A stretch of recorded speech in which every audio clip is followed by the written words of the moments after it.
Olá, estamos de volta com o programa Lente Aberta. O assunto agora, processos de privatização. Comigo, no estúdio da TV, a TV Educativa de Ponta Grossa, está a professora Gianete Nunes, que é professora do curso de Direito da Universidade Estadual de Ponta Grossa, com doutorado em Direito Econômico. Professora, nós tivemos, depois da Segunda Guerra Mundial, um investimento maciço ao redor do mundo em empresas estatais. Diversos países fizeram isso com o objetivo de recuperar suas economias nacionais depois de um conflito que abalou o mundo inteiro. No Brasil, algumas empresas estatais foram criadas um pouco antes disso, mas o objetivo era o mesmo: alavancar o desenvolvimento nacional. E essa estratégia funcionou muito bem por décadas, até que na década de 70 em particular, o neoliberalismo toma conta de diversos países, principalmente a Inglaterra, e um processo de desestatização é iniciado. Eu gostaria de entender por que isso aconteceu e como que isso acaba ocorrendo no Brasil posteriormente. Então, fundamental entendermos, né, o porquê que o Brasil possui tantas empresas estatais, né? Então, isso, como você bem disse, no Brasil teve início lá na Era Vargas, especialmente, notadamente no segundo momento da Era Vargas. O Brasil com crise de abastecimento, dependente de importações, né? Então o Brasil, para se tornar independente, foi uma opção política do governo Vargas, né, investir na industrialização, criando grandes empresas como a Petrobras, a Vale do Rio Doce, justamente nessa perspectiva desse projeto político da Era Vargas, né? E posteriormente, durante o governo JK, o governo militar, inúmeras empresas, grandes empresas estatais foram criadas, os Correios, Banco do Brasil, Caixa Econômica, inclusive com uma importante função social no Brasil como um todo, né? Esse processo ele é crescente até o advento, né, do governo Collor, né, o governo Collor, que foi interrompido por um processo de impeachment, né? O governo Collor implanta o Plano Nacional de Desestatização, né? O objetivo era que o Estado deixasse de intervir em alguns setores da economia, né? Então, esse plano, por ele implantado e no seu governo interrompido, assume Itamar Franco, né, que mesmo tendo uma posição pessoal resistente à privatização, ele chegou a privatizar 15 empresas durante o governo dele, né? Após, né, nós chamamos de segunda fase do movimento de privatização das estatais, né, que em síntese é a venda das estatais, a transferência, né, dessas estatais para a iniciativa privada.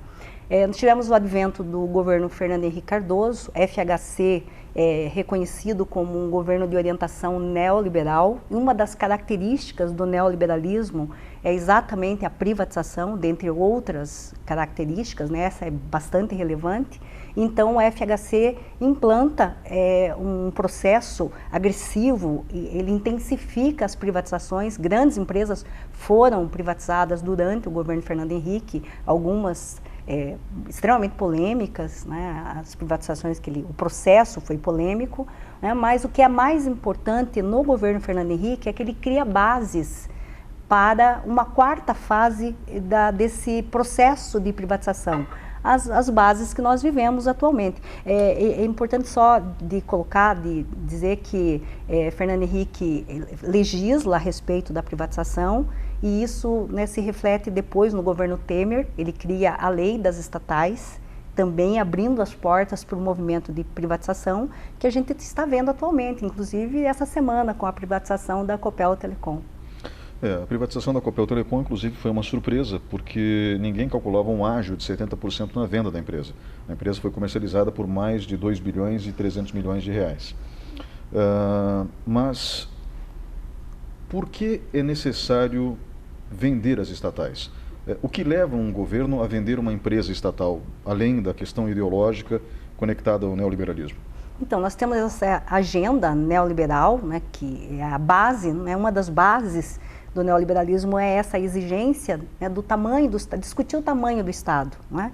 Então, um país com muitas estatais, a presença do Estado na economia é maior, né? Então, o neoliberalismo tem, né, por uma dos seus fundamentos, né, um Estado de menor tamanho, né, um Estado que não intervenha tanto na economia. Não, se condena aquilo que se passou a chamar, né, na mídia de Estado empreendedor, Estado empresário, né, que o Estado deveria se ater a setores, né, estratégicos de condução dos interesses da coletividade, né. Então, defensores ainda do processo de privatização, diz que os serviços seriam barateados, né, se tornariam, né, mais acessíveis, se democratizaria o acesso a diversos serviços, como, por exemplo, com a privatização da Telebrás. Então, segundo os defensores, permitiu o acesso à telefonia, né, nacionalmente falando. Claro que tem o outro lado, né, de quem criticou esse processo e critica até hoje, né, só para exemplificar. Nos tribunais, hoje, o campeão de reclamação de ações, né, contra o serviço de telefonia privatizada são as operadoras, né, que assumiram o setor de telefonia no Brasil.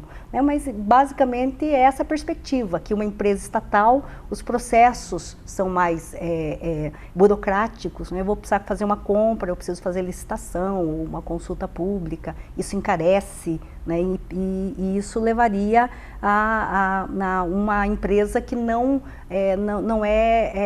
tem uma concorrência efetiva no mercado. Professora, além disso, a questão fiscal deve ter, acredito eu, influenciado tanto o Fernando Collor, quanto Itamar Franco, quanto o Fernando Henrique Cardoso a optarem pelas privatizações, porque o Brasil vinha de uma dívida enorme e essa dívida, inclusive na década de 80 tivemos uma moratória, ainda no regime militar, e o que prejudicou muito o crédito do Brasil no mercado internacional. E alguns alegavam que as empresas estatais estavam prejudicando o balanço do governo brasileiro, né? Ou seja, as economias do governo brasileiro. Aqui o processo de arrecadação de impostos não era suficiente para manter todas as empresas estatais, que ainda por cima, de acordo com os defensores da privatização, eram ineficientes. Então, parte dos argumentos tinha como justificativa a questão tributária fiscal, seria isso?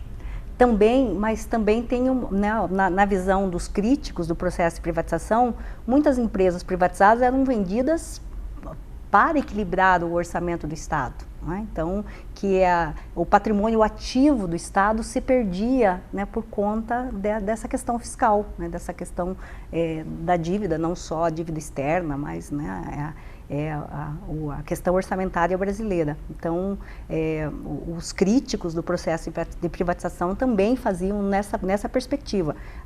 Muitas empresas eram deficitárias, né, vivenciavam uma crise, então o governo também, né, aproveitou esse processo de privatização e inúmeras empresas, né, foram privatizadas. Mas é um processo complexo para ser avaliado só nessa linha de raciocínio. Bom, então os argumentos, apenas para que a gente possa fechar esse bloco de uma maneira bem didática para quem está nos assistindo, os argumentos eram basicamente dois. Primeiro, melhorar as finanças do governo federal, permitindo então que ele tivesse um ganho pontual com a venda da empresa, uma redução de despesas, porque não precisava mais manter aquela estatal. E o segundo argumento, além das finanças, o segundo argumento era baratear o serviço para o público, porque esse era o argumento. A iniciativa privada, com mais competência, mais know-how naquela área, poderia fazer produtos mais baratos. Esses eram os dois argumentos usados a favor da privatização. Dos defensores da privatização, sim. Né? Então, é só importante falar, né, que isso também os críticos dizem, é um mito, dizer que a iniciativa privada é mais competente que o setor público na operação de determinados setores. Haja visto o caso de Amapá, né, privatizado o setor elétrico e o caos que aquele estado está vivendo. Ou seja, é muito relativo pegar e fazer alguma afirmação, depende da gestão, seria isso? Perfeito.